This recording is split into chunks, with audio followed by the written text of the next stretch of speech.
नमस्कार दोस्तों, the 100 mains tournament की वो 3 टीम्स जो क्वालिफाई कर चुकी हैं एलिमिनेटर और फाइनल राउंड के लिए, वो हैं ओवल इनविंसिबल, ट्रेंट रॉकेट्स और नदन सुपरचार्जर्स। लेकिन यहाँ पर सबसे बड़ा पेच फंसता है, क्योंकि अगर आप पॉइंट्स टेबल पे गौर करें तो तीनों ही टीम्स के 20 पॉइंट हैं और एक-एक मुकाबला बचा हुआ है। ओवल इनविंसिबल जो कि टॉप पर है एक बेहतर नेट रन रेट के साथ, टीम के पास ज्यादा चांसेस हैं सीधा फाइनल का टिकट कराने के। अब वो क्यों? क्योंकि भाई अगला मुकाबला जो है मैच नंबर 29 इनका खेला जाएगा लंदन स्पिरिट के खिलाफ। अब मैदान रहेगा कैनिंगटन ओवल का, जहां इस सीजन ओवल इनविंसिबल एक भी मुकाबला नहीं हारी है और लंदन स्पिरिट के खिलाफ भी इनके स्टैट्स बेहद उम्दा नजर आते हैं। अगर आप हेड टू हेड पे गौर करें तो यहां पर ओवल इनविंसिबल ने अभी तक टोटल 9 मुकाबले खेले हैं लंदन स्पिरिट के खिलाफ। 7 मैचेस ओवंसडेबल ने जीते हैं, एक ही मुकाबला लंदन स्पिरिट अभी तक जीत पाई है और एक मैच का कोई रिजल्ट नहीं निकला था। यह है अभी तक की तस्वीर दोनों टीम की। यहीं पर दोस्तों जब हम कैनिंग ओवल की बात करते हैं, जैसा मैंने आपको बताया, इस सीजन ओवल इनविंसिबल एक भी मुकाबला यहां पर नहीं हारी है। और यहां पर अगर आप ओवरऑल स्टैट्स की बात करते हैं, द 100 मेंस टूर्नामेंट के 22 मुकाबले हुए हैं, जिसमें से 12 मैचेस सेकंड बैटिंग करते हुए जीते गए हैं और 8 मुकाबलों में पहले बैटिंग करने वाली टीम का परचम लहराया है। यहीं पर अगर हम एवरेज स्कोर की बात करें तो वो रहता है 145 का। लोवेस्ट स्कोर बर्मिंघम ने बनाया है 89 रन्स और हाईएस्ट स्कोर ओवल इनविंसिबल के नाम है 226 रन्स। यानी कि हर महीने में यहाँ पर आपको ओवल इनविंसिबल का जो तबका है वो थोड़ा भारी नजर आएगा।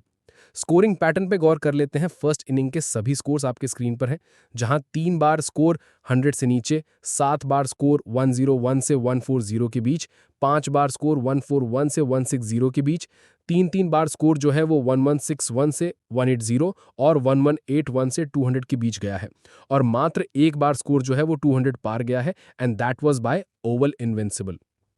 अब दोस्तों यहीं पर जब हम बात करते हैं बोलर्स के प्रदर्शन की, कैनिंगटन ओवल में गेंदबाजों का कैसा रवैया रहा है, किस हद तक इस ट्रैक ने बोलर्स को सपोर्ट किया है, तो जो 2024 के बाद से आंकड़े निकल के आते हैं वो मैंने आपके सामने रखे हैं।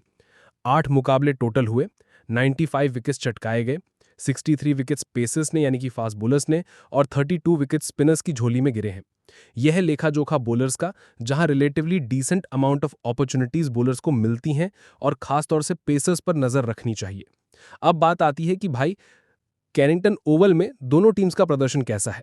तो यहां पर अगर आप देखें तो ओवल का तो होम ग्राउंड है, ओवल इनविंसिबल का, जहां उन्होंने 19 मुकाबले खेले हैं और 15 मैचेस जीते हैं, जिसमें से जो मैं आपको बता रहा था कैनिंगटन ओवल, यहां पर इस सीजन में ओवल इनविंसिबल एक भी मुकाबला यहां पर नहीं हारी है।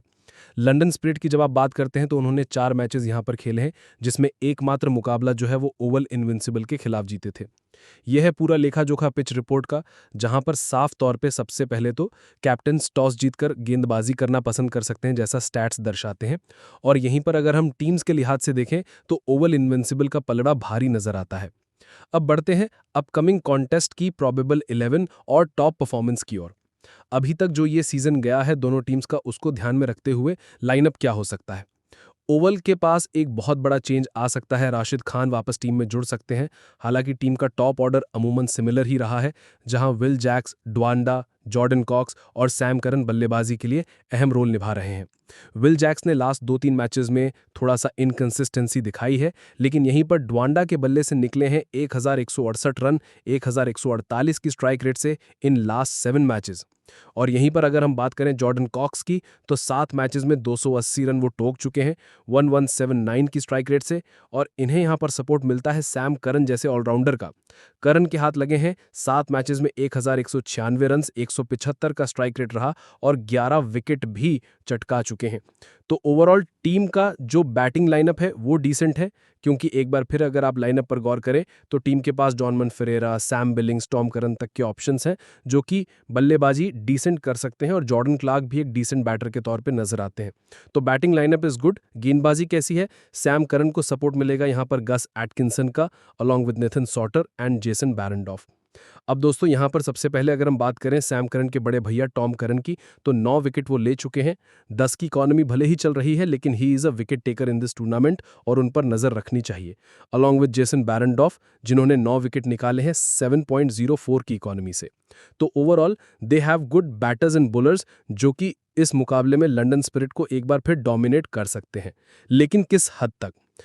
लंदन की तरफ जब आप गौर करेंगे तो टीम के पास Jamie Smith, David Warner, Kane Williamson जैसे खिलाड़ी मौजूद हैं, along with Ollie Pope and Ashton Turner, जो कि किसी न किसी मुकाबले में रन स्कोर करते दिखे हैं।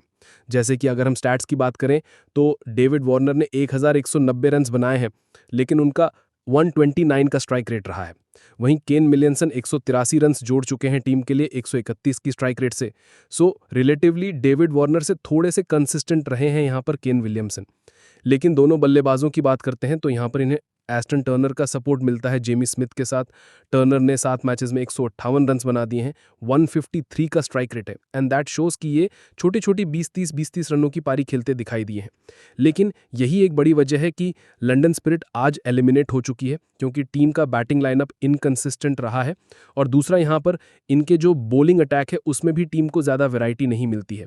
जेमी ओवर्टन आते हैं along with Liam Dawson and Richard Gleeson, जो कि टीम का बॉलिंग अटैक बनाते हैं, जहां पर विलियम डॉनसन भाई 8 विकेट ले चुके हैं, 7.3 की इकॉनमी है। यहीं पर जेमी ओवर्टन की जब हम बात करते हैं तो 5 मैचेस में इन्होंने 7 विकेट लिए हैं 8.8 की इकॉनमी के साथ। और तीसरे गेंदबाज जैसे मैंने आपको बताया रिचर्ड ग्लिसन, 8 विकेट इनके भी खाते में आए हैं, लेकिन 10.7 की इकॉनमी रही है। अब दोस्तों जब हम ओवरऑल लंदन स्पिरिट के अभी तक के सफर पर गौर करते हैं, यानी कि जो 7 मैचेस इन्होंने इस सीजन में खेले हैं, उस पे एक चीज़ तो साफ है कि इनका जो बैटिंग लाइनअप है वो सफ़र करता दिखाई दिया है, जिसकी वजह से टीम को हार का सामना करना पड़ा है। रही बात गेंदबाजी की, तो उस लेवल पर वो परफॉर्म करते दिखे नहीं है, और इसी का ही फायदा ओवल इनविंसिबल इस अपकमिंग कॉन्टेस्ट में एक बार फिर उठा सकती है। अब इस पूरे एनालिसिस को सुनने समझने के बाद आपके लिहाज से किस टीम का पलड़ा भारी है? क्या वो है ओवर इनविंसिबल, या फिर लंदन स्पिरिट जाते जाते आखिरी मुकाबले में जीत के साथ इस सीजन को करेगी खत्म? कमेंट सेक्शन खुला हुआ है, जवाब जरूर दीजिएगा।